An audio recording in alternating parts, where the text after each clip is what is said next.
Baiklah, pidato ini akan dimulai pada hitungan 1, 2, 3.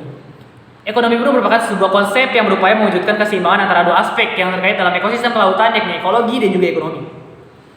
Beberapa dampak negatif mulai terkelihatan dari ekonomi biru ini, di mana ekonomi biru ini mulai diadakan pada tahun 2016 oleh Bapak Yusuf Kala. Dan sama-sama kita pikirkan bahwa sesungguhnya ekonomi biru ini benar-benar sangat terdampak bagi kawasan maritim, terutama kelautan dan juga pantai. Hal yang membuat seorang ini berdebat akan hal ini yaitu mengenai kehidupan para nelayannya. Ini kehidupan nelayan yang sangat tergantung pada kelautan. Sesungguhnya seruan untuk memberikan perlindungan kepada nelayan tradisional skala kecil semakin mantap dikumandangkan, yaitu bisa disebut dengan Kesatuan Nelayan Tradisional Indonesia atau yang disebut dengan KNTI.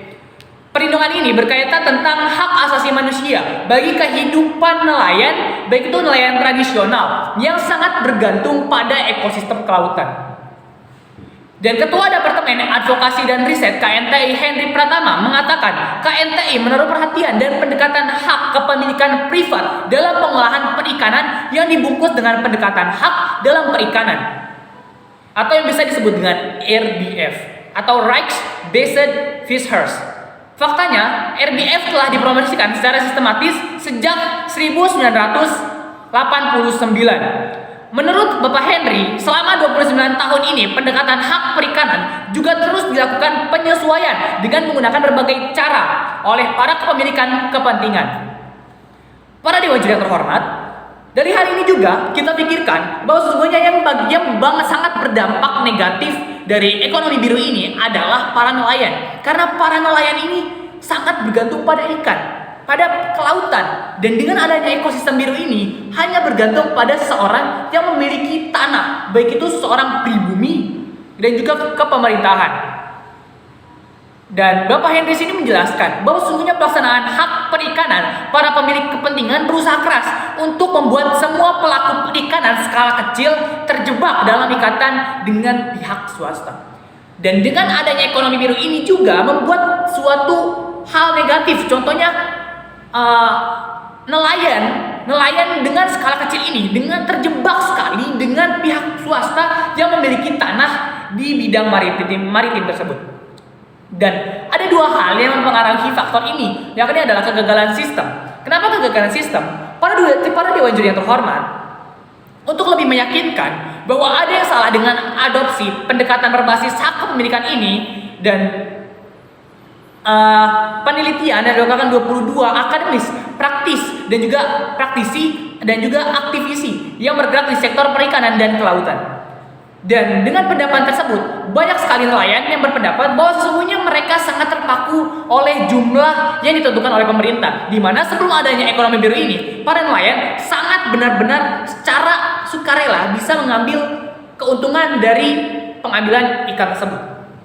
Dan juga yang kedua, hal yang mempengaruhi ekonomi biru ini adalah hak asasi manusia. Menurut Bapak Henry sendiri, apa yang sudah dilakukan FAO dalam proses pengembangan dan penerapan pedoman PSK dalam kerangka strategi global atau yang disebut dengan KSG untuk melakukan implementasi secara global patut untuk mendapatkan apresiasi. Namun, KSG bertujuan untuk memfasilitasi interaksi antar pemerintah negara dan masyarakat sipil.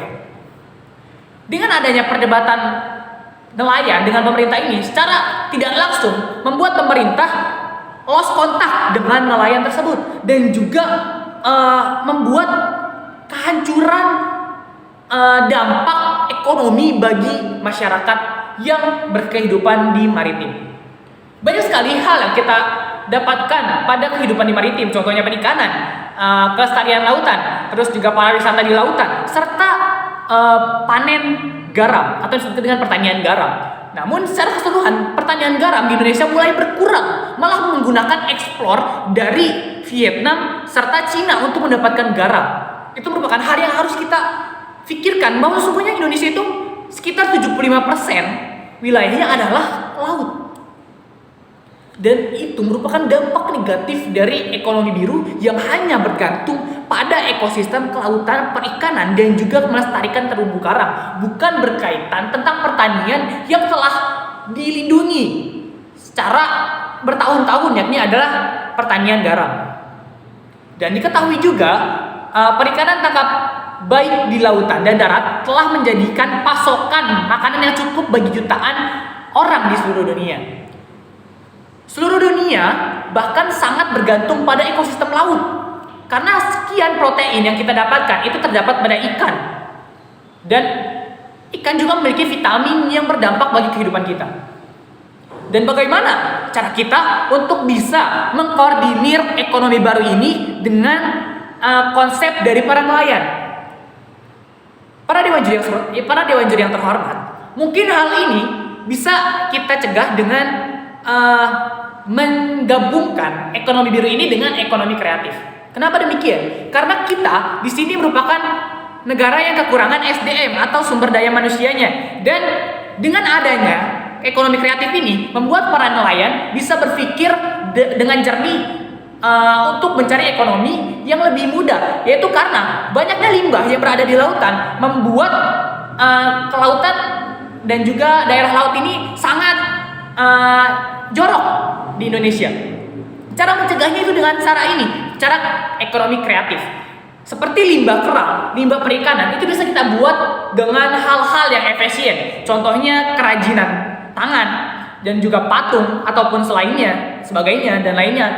Itu membuat pemikiran dari nelayan semakin jernih. Karena sesungguhnya dengan adanya ekonomi kreatif ini bukan hanya membuat ekonomi dari maritim ini maju, melainkan membuat otak dari nelayan ini juga bekerja secara tidak langsungnya.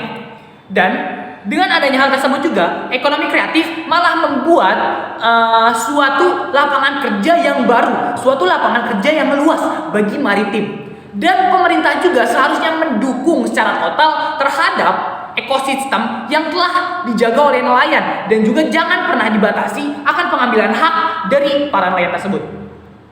Saya sebagai tim Dewan ini tidak akan menggunakan strategi ekonomi biru, benar-benar menegaskan bahwa sesungguhnya ekonomi biru ini sangat berdampak negatif bagi para nelayan, dan kita seharusnya mendukung serta benar-benar terbuka terhadap nelayan. Sekian dari saya. Wabillahi taufiq wal hidayah. Wassalamualaikum warahmatullahi wabarakatuh.